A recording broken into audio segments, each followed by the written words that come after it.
In the 1760s, Britain was deep in debt, so British Parliament imposed a series of taxes on American colonists to help pay those debts. The Stamp Act of 1765 taxed colonists on virtually every piece of printed paper they used, from playing cards and business licenses to newspapers and legal documents.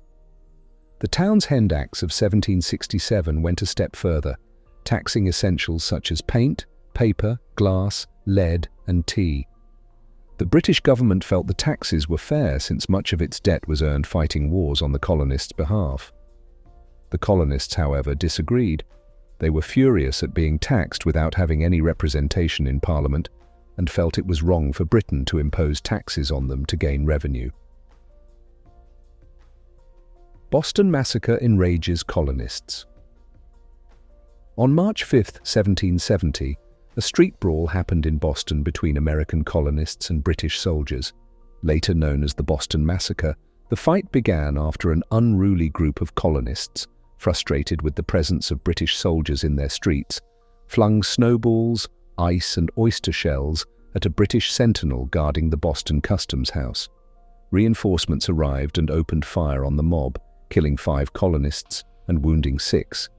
The Boston Massacre and its fallout further incited the colonists' rage towards Britain. Tea Act imposed Britain eventually repealed the taxes it had imposed on the colonists, except the tea tax. It wasn't about to give up tax revenue on the nearly £1.2 million of tea the colonists drank each year.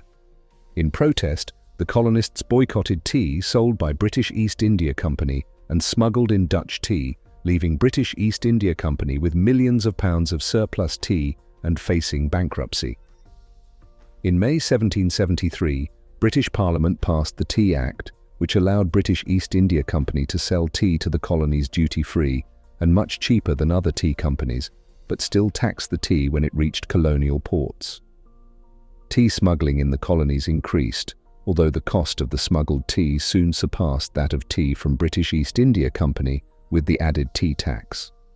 Still, with the help of prominent tea smugglers such as John Hancock and Samuel Adams, who protested taxation without representation but also wanted to protect their tea smuggling operations, colonists continued to rail against the tea tax and Britain's control over their interests. Sons of Liberty. The Sons of Liberty were a group of colonial merchants and tradesmen founded to protest the Stamp Act and other forms of taxation. The group of revolutionists included prominent patriots such as Benedict Arnold, Patrick Henry and Paul Revere, as well as Adams and Hancock. Led by Adams, the Sons of Liberty held meetings rallying against British Parliament and protested the Griffin's wharf arrival of Dartmouth, a British East India Company ship carrying tea. By December 16, 1773, Dartmouth had been joined by her sister ships, Beaver and Eleanor, all 3 ships loaded with tea from China. That morning, as thousands of colonists convened at the wharf and its surrounding streets, a meeting was held at the Old South Meeting House where a large group of colonists voted to refuse to pay taxes on the tea or allow the tea to be unloaded, stored, sold, or used. Ironically, the ships were built in America and owned by Americans. Governor Thomas Hutchison refused to allow the ships to return to Britain and ordered the tea tariff be paid and the tea unloaded. The colonists refused, and Hutchison never offered a satisfactory compromise. Facts.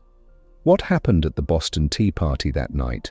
A large group of men, many reportedly members of the Sons of Liberty, disguised themselves in Native American garb, boarded the docked ships, and threw 342 chests of tea into the water, said participant George Hughes. We then were ordered by our commander to open the hatches and take out all the chests of tea and throw them overboard, and we immediately proceeded to execute his orders, first cutting and splitting the chests with our tomahawks so as thoroughly to expose them to the effects of the water. Hughes also noted that we were surrounded by British armed ships, but no attempt was made to resist us. Boston Tea Party. Aftermath. While some important colonist leaders such as John Adams were thrilled to learn Boston Harbor was covered in tea leaves, others were not. In June of 1774, George Washington wrote, "The cause of Boston ever will be considered as the cause of America." But his personal views of the event were far different. He voiced strong disapproval of their conduct in destroying the tea and claimed Bostonians were mad. Washington, like many other elites, held private property to be sacrosanct. Benjamin Franklin insisted the British East India Company be reimbursed for the lost tea and even offered to pay for it himself. No one was hurt, and aside from the destruction of the tea and a padlock, no property was damaged or looted during the Boston Tea Party. The participants reportedly swept the ship's decks clean before they left. Who organized the Boston Tea Party? Though led by Samuel Adams and his Sons of Liberty and organized by John Hancock, the names of many of those involved in the Boston Tea Party remain unknown. Thanks to their Native American costumes, only one of the Tea Party culprits, Francis Akeley, was arrested and imprisoned. Even after American independence, participants refused to reveal their identities, fearing they could still face civil and criminal charges, as well as condemnation from elites for the destruction of private property. Most participants in the Boston Tea Party were under the age of 40 and 16 of them were teenagers. Coercive acts.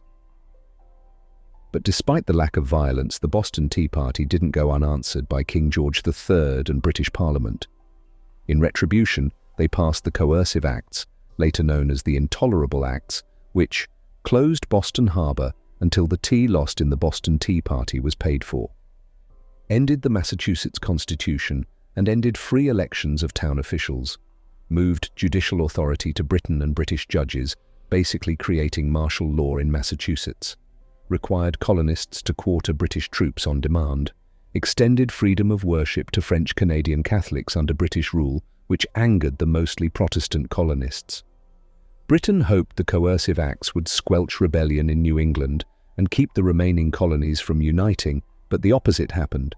All the colonies viewed the punitive laws as further evidence of Britain's tyranny and rallied to Massachusetts' aid, sending supplies and plotting further resistance. Second Boston Tea Party. A second Boston Tea Party took place in March 1774, when around 60 Bostonians boarded the ship Fortune and dumped nearly 30 chests of tea into the harbor.